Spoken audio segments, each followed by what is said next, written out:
Olá, sejam muito bem-vindos ao canal da Genial Investimentos. Eu sou Denise Barbosa, sou jornalista e esse aqui é o Conversa com o Zé Márcio, nosso encontro semanal com o nosso economista-chefe José Márcio Camargo e sempre um convidado de fora para falar sobre o cenário atual da política e da economia. Nossa convidada de hoje é Ana Paula Vescovi, que é economista-chefe do Santander e ex-secretária do Tesouro. Tudo bem, Ana Paula?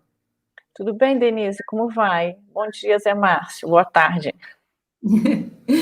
Tudo jóia, super obrigada por estar aqui com a gente. O Zé Márcio, claro, nosso economista-chefe, está aqui mais uma vez. Tudo bem, Zé? Tudo bem, Denise? Tudo bem, Ana? Muito obrigado por ter aceito o nosso convite. É um prazer enorme ter você aqui conosco para essa conversa informal, só para a gente ter uma ideia mais ou menos de como que as pessoas, como que você está pensando aí a evolução da economia brasileira nos próximos meses, dias, anos. Vamos ver. Obrigada, Zé. Super feliz de estar aqui de novo com vocês. Obrigado. Ana, é o seguinte, eu vou abrir aqui a conversa, depois eu deixo vocês dois batendo papo. Mas é o seguinte, já é a terceira semana, e eu achei que esse assunto já ia ser passado quando você chegasse aqui para conversar com a gente, mas o negócio só complica mais. Claro, estou falando do pepino em relação ao orçamento de 2021, que foi aprovado no Congresso de uma forma que, inexequível, é um orçamento de ficção, ele não tem jeito de ser colocado em prática da forma que ele está, só que da semana passada para essa, a gente tem um pepino a mais, um ingrediente a mais nessa confusão, que é a instalação, a decisão pela instalação da CPI da pandemia, o que, segundo os especialistas, está deixando o Congresso, os deputados e senadores, se a CPI também inclui os deputados, está deixando eles mais caros, é isso que eu tenho ouvido aí do pessoal, os observadores de Brasília. Então, eu queria saber a sua opinião. Você ficou ainda mais preocupada depois que veio também essa questão da CPI, ou você acha que o orçamento pode ser desenvolvido ou resolvido de uma forma separada? Como é que está aí sua preocupação em relação a essa questão nesse momento? Bom, antes de mais nada, o orçamento vai ter que ser resolvido até o dia 22 agora, que é o prazo máximo para sanção da peça. Lembrando que ele já foi aprovado ali na Comissão Mista de Orçamento e no Congresso como um todo. Para a gente ter uma ideia do tamanho desse problema, o orçamento, o ciclo orçamentário usual, implica que a lei orçamentária deve ser aprovada até o final da sessão legislativa, ou seja, até o final do ano passado ele tinha que ter sido aprovado. E a gente já está agora, dia 15 de abril, entrando no período onde o Executivo precisa enviar a lei de diretrizes orçamentárias do ano que vem. Então, embolou todo o meio de campo, A gente paralisia total na aprovação desse orçamento, e o que está por trás, subjacente a essa dificuldade, esse conflito que está aí aberto, escancarado para todos nós assistirmos, é realmente uma restrição de recursos frente ao espaço do teto dos gastos, É óbvio que 2021, a gente já falou isso várias vezes, é o ano de teste realmente do teto, 2022 vai ter um espaço maior, até porque a inflação, o descasamento de índices de inflação promoveu esse espaço maior para o ano que vem, mas isso não está muito, muito, muito apertado. Não bastasse só estar muito apertado o espaço para o teto, tem um aumento de demanda vindo daí das emendas parlamentares, por força de todo esse processo de aprovação da PEC emergencial, as eleições dos presidentes das casas, isso tudo, muitas emendas parlamentares vieram à discussão e estão sob demanda. Então, aumento de demanda por emendas parlamentares de um lado, escassez absolutamente apertada de recursos de outro. Está aí o conflito aberto, mas, assim, a gente tem não só, Denise, a questão dessa CPI do Covid, mas o agravamento da pandemia como um todo, puxando muita atenção do Congresso, é um problema emergencial da sociedade, é grave, a gente está aí vendo as curvas de mortes no país, um drama, é muito dramático. Isso tudo vem realmente para disputar a cena aí das prioridades do Congresso nesse momento. Mas o prazo é legal, é constitucional, dia 22 de abril a gente vai ter que ter uma solução para esse caso. Ana Paula, realmente, quer dizer, esse é um ponto importante, né? Pela primeira vez a gente bateu no teto, né? Porque até agora o teto existia, mas a gente não tinha batido no teto ainda. Então, esse ano é o ano em que nós, pela primeira vez, batemos no teto, o que é um ponto importante, que, num certo sentido, o que está acontecendo, na verdade, era o que era esperado, né? Quando a gente falava, quando bater no teto vai ter que definir prioridade, o que você quer, se você quer esse programa, você tem que tirar dali, tá certo? Pouco é isso que está acontecendo. Agora, quer dizer, a grande questão é que antes de ter o teto, quer dizer, você conseguia financiar as emendas parlamentares via aumento de carga tributária, aumento de inflação, tá certo? Aumento de dívida, etc. Agora você não consegue fazer isso. Agora, o que o Congresso conseguiu fazer foi reduzir gastos obrigatórios, o que se é obrigatório, não tem jeito de reduzir. Esse é o grande problema. Como é que você vê isso? Você vê isso como sendo um rompimento de uma regra constitucional? Você acha que se o presidente sancionar o projeto como ele foi aprovado, ele pode estar sujeito a crime de responsabilidade, a processo de impeachment? Você acha que isso só vai acontecer no final do processo e efetivamente furar o teto do gasto? Bom, eu sempre estive na ponta mais conservadora, assim, eu acho que você ter a lei orçamentária é autorização para gasto, é a conversa com a sociedade, onde você diz, olha, cobertor é curto, é assim que a gente está administrando o cobertor, não é jogar o problema para debaixo do tapete. Então, eu sempre falava isso quando eu estava na administração fiscal, não basta você reduzir o orçamento, você tem que reduzir a despesa em si, né? O mais importante do processo fiscal, orçamentário, financeiro, é você conseguir empreender ações lá na ponta para você conter a despesa.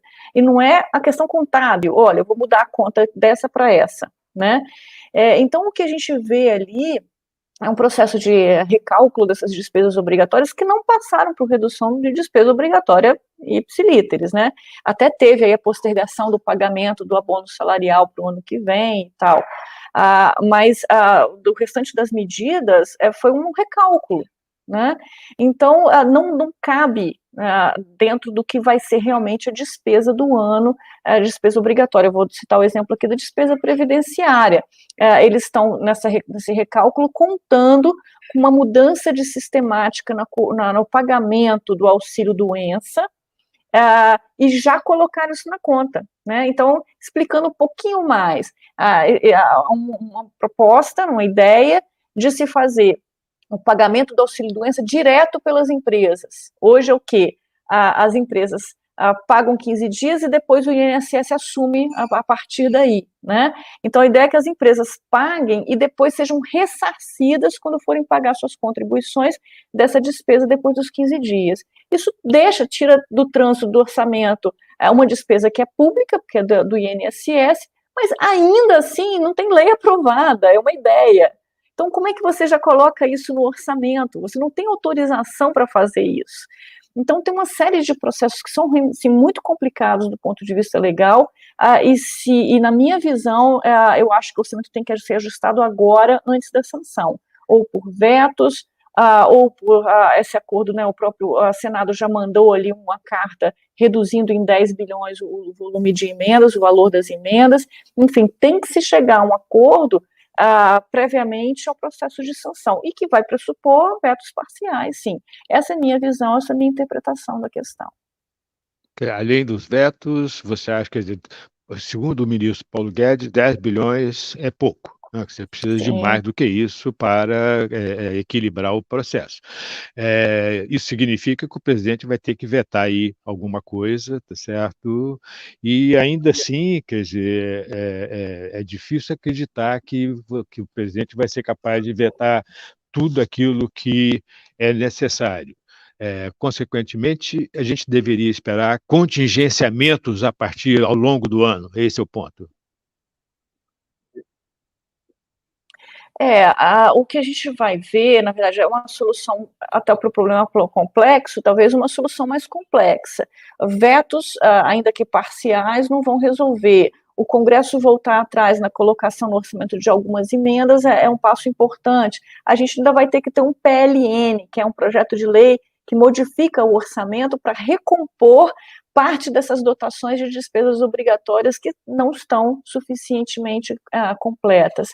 Então, é uma solução que vai ser complexa, mas o acordo precisa ser costurado com todas as partes, e mais complexo do que a situação legal, jurídica ou processual é esse acordo, né? Você sentar com todo mundo na mesa e falar, olha, para esse ano não vai ter como executar a emenda, né? Não nessa configuração, talvez as emendas obrigatórias, as individuais e as de bancada, que é bem menos do que foi aprovado ali. E a gente vai ter que ainda recompor despesa obrigatória. Então, essa concertação, esse processo, ele é complexo, porque além de ter uma expectativa completamente diferente entre o meio político e a execução, principalmente pelos gestores que estão ali lidando com a execução financeira e orçamentária, você tem uma pandemia no meio do caminho para trazer aí uma pressão de demandas sociais. E aí a gente está aí discutindo emendas que às vezes são de obras, né? E tem pessoas, né, morrendo, faltando medicamento dentro de hospitais que fazem a manutenção das pessoas na intubação, quer dizer, assim, tem situações muito graves que estão vindo, que estão sendo discutidas, e realmente era hora da gente ter esse foco como prioridade aí, a gestão desse momento calamitoso que o Brasil está vivendo. Quer dizer, na verdade, quer dizer, lá na PEC emergencial, você criou a possibilidade de financiar, quer dizer, de criar um estado de calamidade, financiar as coisas via crédito extraordinário. Você acha que essa é uma solução razoável nesse momento? Quer dizer, dado o agravamento da pandemia, você acha que faz sentido voltar para alguma coisa parecida com o estado de calamidade? Muita gente está demandando isso, na verdade, né? Quer dizer, que se volte com alguma coisa em torno de estado de calamidade, só que isso abriria um espaço enorme para aumento de gastos, né? Você acha que essa é uma solução que faz sentido ou você acha que isso é um perigo? Pois é, assim, Zé Márcio, a gente teve isso aprovado nessa PEC fiscal, tá? E eu contestei esse processo de suspensão ampla de regras fiscais, até no orçamento de guerra. Eu acho que a gente já tem instituições fiscais no Brasil com capacidade de fazer uma discussão sobre momentos de calamidade, né? Você vê que a regra do teto tem o crédito extraordinário, que já previa momentos como esse que a gente está vivendo, extremamente imprevisíveis, né? A própria lei de responsabilidade fiscal, a gente tem como lidar com esses mecanismos, ela também prevê momentos de calamidade, de estresse, mas era preciso a gente discutir antes da suspensão ampla das regras fiscais, qual que é o plano do país de enfrentamento desse dilema, desse drama, né? Como que a gente vai enfrentar a pandemia? A gente tem que enfrentar direto com gastos de saúde, transferência para a saúde a fundo para os estados, medidas de assistência social, a gente tem que enfrentar medidas de apoio de crédito para as empresas. Então, a gente teve um pacote interessante aí o ano passado, um conjunto de políticas públicas, algumas deram certo, outras não, compreensível, foi um momento de realmente a gente enfrentar uma novidade, uma coisa inusitada, mas enfim, o processo de gestão, ele ajuda inclusive a você fazer um uso mais eficiente dos recursos, que são curtos. O Brasil vive um dilema em si. A gente tem de um lado uma pandemia, de outro uma restrição muito apertada, que é real, né, de contas públicas. A gente está aí vivendo com déficits desde 2014.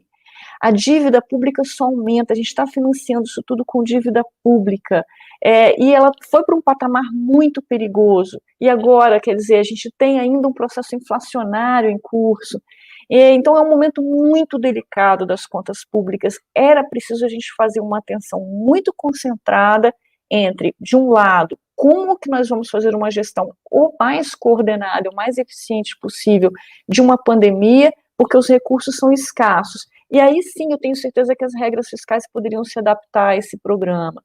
Mas a gente está, primeiro, suspendendo regras fiscais, e a gente não sabe exatamente ainda o que vai fazer. Então eu vejo um risco nisso, eu vejo uma preocupação muito grande, todos os observadores, não só que acompanham mais de perto, mas isso gera incerteza, isso aumenta a incerteza nesse momento singular. Qual é o cenário de vocês aí para 2021, 2022? Vocês estão com um cenário de crescimento? Como é que vocês estão vendo aí a situação da economia brasileira ao longo desse processo aí de retomada? Bom, a gente vê um primeiro semestre muito difícil, em particular uma queda de PIB no segundo trimestre, mas que liquidamente vai deixar o primeiro semestre com uma queda de atividade e uma recuperação a partir do terceiro trimestre. Essa recuperação vai na esteira da recuperação da própria mobilidade. Nós estamos relativamente otimistas com o processo de vacinação no segundo semestre desse ano, onde a gente acredita que a gente vai ganhar um impulso aí capaz de vacinar até 1,5 milhão de pessoas por dia, mas certamente nosso cenário base é 1 milhão de pessoas sendo vacinadas por dia no segundo semestre. Então isso vai trazer de volta gradualmente a aumento da mobilidade e aumento dos serviços, do consumo de serviços no Brasil. Então essa recuperação acontece no segundo semestre, mas não o suficiente para trazer um PIB acima do carregamento estatístico que o ano de 2020, o final do ano de 2020, que foi positivo, deixou. Então, vamos traduzir isso em números, né? O carregamento estatístico deixado pelo crescimento do último trimestre de 2020 é de 3,6 para esse ano, ou seja, se a gente ficasse 0 a 0 ali ao longo do ano, a gente cresceria já 3,6 esse ano. A nossa projeção é de crescimento de 3% para 2021, e de 2% para 2022, até porque tem essa questão da inflação, né? A gente tem pressões inflacionárias, o Banco Central precisou reagir para manter as expectativas de inflação ancoradas, e isso afeta a atividade um pouco mais à frente. Então a gente tem aí um cenário de recuperação, mas uma recuperação menos importante do que a gente precisaria ter até para recuperar o mercado de trabalho também, né, e os empregos. Certamente. Na verdade, quer dizer, dentro desse cenário, como é que você vê o cenário externo, né? Quer dizer, existe na verdade, o governo Biden está fazendo um retorno ao keynesianismo tradicional, tá certo? A ideia de que, né, no fundo, é a ideia de que existe excesso de poupança, consequentemente existe um buraco na demanda e cabe ao Estado fechar esse buraco. Algo muito parecido com o que foi feito por Roosevelt lá no New Deal, tá certo? Muito nessa linha. Existe uma preocupação, quer dizer, claramente nós não estamos numa situação similar àquela situação lá da Grande Depressão, então existe uma certa preocupação entre alguns analistas como que isso vai se isso vai gerar pressão inflacionária nos Estados Unidos, como que isso vai se refletir nessa questão do crescimento e dos preços. Por um lado, quer dizer, a gente vê que as expectativas de crescimento estão cada vez mais positivas. As casas estão estimando um crescimento da ordem de 6, 7, 8% na economia americana esse ano, o que, num certo sentido, é bom para a economia brasileira, né? Os nossos dois maiores parceiros comerciais vão estar crescendo 7% ao ano, o que é super positivo, tá certo? Por outro lado, no caso da economia americana, se começar a gerar pressão inflacionária, tá certo? Nós vamos ter aumento de juros nos Estados Unidos, o que pode afetar a economia brasileira. Vocês estão preocupados com isso? Vocês acham que isso é um problema ou vocês acham que está muito longe da gente ter alguma pressão inflacionária na economia americana? Bom, isso a gente vê um processo de recuperação cíclica importante na economia global, tá? Estados Unidos crescendo mais do que 6% esse ano, a China mais do que 8%, a Europa um passinho atrás, por causa até da maior gradualismo, né, na vacinação, mas a Europa vem aí respondendo mais rapidamente o ano que vem. A gente espera que em 2 anos a economia global cresça mais do que 10%, esse ano e o ano que vem, né? É uma recuperação importante, cíclica, ativando aí um ciclo de commodities de 3 anos, mas também muito interessante. Tudo isso repercute a partir do segundo semestre um impulso positivo no comércio internacional, no comércio global. Óbvio que com problemas tem que esperar normalizar aí essa quebra de cadeias produtivas, isso tem alguns fatores que são mais temporários, mas que também repercutem sobre a inflação doméstica. Então, o aumento do preço de commodities com a demanda global mais ativada, e ainda essa quebra de cadeias globais, isso tem pressionado a inflação aqui dentro. O dado positivo é que o comércio internacional se mobilizando e com preços de commodities positivos, isso traz resultados para a balança comercial, para as transações correntes do Brasil com o exterior. A gente espera 2 anos de superávit em transações correntes do Brasil com o exterior, o que é uma exportação de poupança nossa para o resto do mundo, em função de uma contração muito grande da absorção doméstica, não provavelmente por uma sobra de poupança, né, uma sobra relativa, porque a demanda doméstica está muito contraída. Esse é o cenário, o quadro externo, e sim, a gente vê uma reflação global mais rápida, a gente está vendo aí a curva de juros nos Estados Unidos já repercutindo essa expectativa de inflação maior, indo, né, a gente acredita que pode ir até 2% nos papéis negociados em 10 anos, e isso traz uma restrição maior para o manejo da política monetária no Brasil, né? Qual é a grande preocupação? O Banco Central vai fazer o que tiver que fazer para controlar a inflação. A gente teve um choque inflacionário o ano passado importante e persistente por causa da persistência da nossa depreciação cambial. O real não acompanhou as moedas dos demais países emergentes e o real se depreciou muito mais.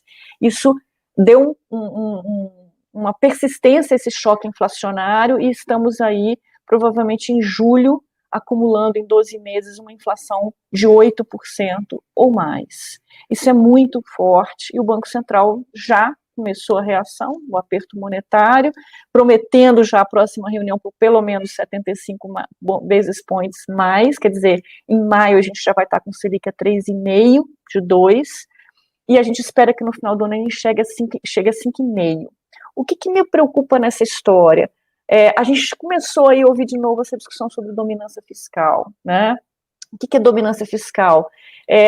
O Banco Central aumenta juros, isso repercute sobre custo de rolagem da dívida pública brasileira, que está muito alta, muito curta e muito selicada, né? E isso vai repercutindo como efeito colateral digamos, numa trajetória não convergente da dívida ou explosiva, né? E isso traz um efeito expansionista para uma política monetária contracionista, isso traz um efeito de perda de eficácia da política monetária. A gente está lá? Não, a gente não está lá. Mas a gente tem um desequilíbrio estrutural nas contas públicas que, se não for resolvido em algum momento no tempo, não muito longe, né, 2 anos e tal, a gente vai sim ter um problema de dominância fiscal batendo na nossa porta. Então, assim, não fazer nada não é uma opção, a gente já tem falado disso há muito tempo. Nós já demonstramos capacidade de fazer, olha aí a reforma da Previdência super, né, importante que a gente aprovou.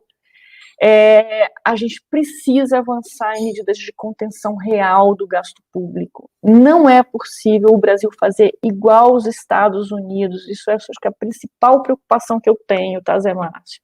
Porque os Estados Unidos estão fazendo um pacote de 1,9 tri, daqui a pouco mais 2,3 ou até mais de infraestrutura, só que eles mais têm... o orçamento de 2022. Exatamente, mais 700 bilhões que já foram aprovados aí no ano passado. Eles têm a senhoriagem global, eles têm a moeda de reserva de valor global, que é o dólar. Eles são um porto seguro, bateu crise, todo mundo vai comprar títulos do Tesouro Americano. Nós somos um país em desenvolvimento, nós não temos essa moeda, nós não temos profundidade institucional para aguentar, né, fazer impulso fiscal dessa magnitude, nem de magnitude muito menor. Nós precisamos ajustar as contas públicas estruturalmente no Brasil, porque a nossa despesa ainda, depois da reforma da Previdência, cresce a 4% ao ano, com um PIB que não cresce 2%.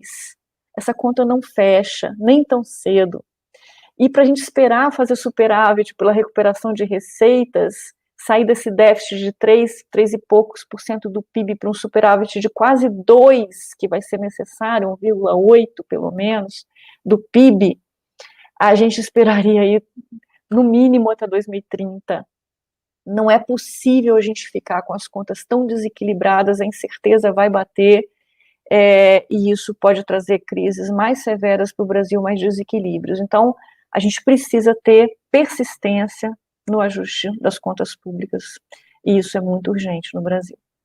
E aí o Brasil não é exatamente um país sério do ponto de vista fiscal. Na verdade, a gente tem uma tradição de muita leniência na questão fiscal, né? Nosso histórico fiscal não é a melhor coisa do mundo. Agora, nesse contexto, Ana, você acha que uma reforma administrativa, essa reforma administrativa que foi enviada ao Congresso, mais o teto do gasto, seria suficiente para fazer essa mudança estrutural necessária para gerar os superávites necessários aí para equilibrar a questão fiscal no Brasil? Não é. E ainda que fosse uma reforma administrativa um pouco mais profunda, né, já criando impactos mais próximos no tempo, essa daí é muito para o futuro, para os novos concursados, os novos entrantes, ainda que a gente tivesse condições de ter medidas, né, como avaliação de desempenho, coisas que a gente tem, todos os trabalhadores do setor privado praticamente vivem nesse contexto de serem avaliados e ter, né, a remuneração muito casada com o resultado que eles geram. Ainda que a gente tivesse isso, não tem mais bala de prata, né? A gente vai precisar fazer várias coisas, somadas, essas coisas assim dão impacto e resolvem as contas públicas. E na minha visão, não adianta a gente fazer pelo lado da receita. Também tem um debate muito presente de que a gente, olha, o teto de gastos não é mais suficiente, embora seja muito necessário, importante, mas ele não dá conta mais sozinho, a gente acabou de falar isso, se for só pelo teto de gastos sendo cumprido, a gente vai esperar aí depois de 2030 para ver esse superávit que estabiliza a dívida aparecer, superávit primário, mas a gente também resolver pelo lado da receita, né, na minha visão, não é uma solução fácil que vá resolver. Por quê? Porque você vai deprimir ainda mais o PIB potencial. Nós temos um sistema muito ineficiente na tributação. A gente precisa, antes disso, reformar a tributação e deixar a forma de arrecadar impostos no Brasil e de pagar também, né, mais eficiente. E a gente tem que reduzir essa perda de recursos que a gente tem nesse processo via ineficiência, que é imensa, né? As pesquisas estão aí, 75% do PIB, né, parados em litígios, em disputas jurídicas no campo, só no campo da tributação. Então a gente precisa melhorar o ambiente de negócios e a reforma administrativa é o passo para a gente ter um PIB potencial maior, mais 2, 2,5, né? Isso também ajuda a equilibrar esse cenário da dívida. Então, assim, Zé, a gente não tem bala de prata, tá? A gente vai ter que fazer várias coisas importantes, ainda muito profundas em termos de discussão e de obtenção de consensos. A gente, né, você participou de perto aí de várias discussões importantes do governo, como é importante a gente dialogar com a sociedade, explicar as coisas em profundidade para a gente adquirir, assim, alcançar esses consensos e ter essas aprovações que a gente precisa. Denise está aparecendo ali para me dizer que está chegando a hora, mas antes de acabar, quero te fazer mais uma pergunta, pelo menos. Quer dizer, você acha que essa questão da CPI, da pandemia, vai afetar significativamente o desempenho aí, da economia, ou se vai gerar problemas políticos graves, ou você acha que isso, você viveu esse processo lá no governo Temer, muito próximo, você acha que isso vai passar e não tem tanto problema assim? Olha, eu vejo a CPI da forma como você introduziu ela no início da nossa conversa, né? Mais um elemento a antecipar a corrida eleitoral. Essas discussões mais, né, no campo aí do política partidária, eleitoral. Por quê? Porque isso acirra, né, os ânimos nesse processo. E a gente ainda tem muita coisa para resolver até iniciar o ciclo eleitoral, que formalmente se inicia lá no ano que vem. A gente precisa resolver a pandemia, enfrentar isso, né, melhorar nossos atributos de gestão sobre a pandemia como um todo, e a gente precisa enfrentar ainda medidas para pelo menos melhorar a confiança que o Brasil vai chegar organizado até pelo menos reeditar aí novas propostas de governo, né, o que vai acontecer em 2023, quer dizer, seja qual for a discussão que a gente tiver em 2022, nesse ciclo eleitoral, a gente vai estar discutindo política econômica. Essa eleição a gente não vai conseguir ficar sem discutir o que você vai fazer, o que você pretende fazer com as contas públicas e com a política econômica como um todo.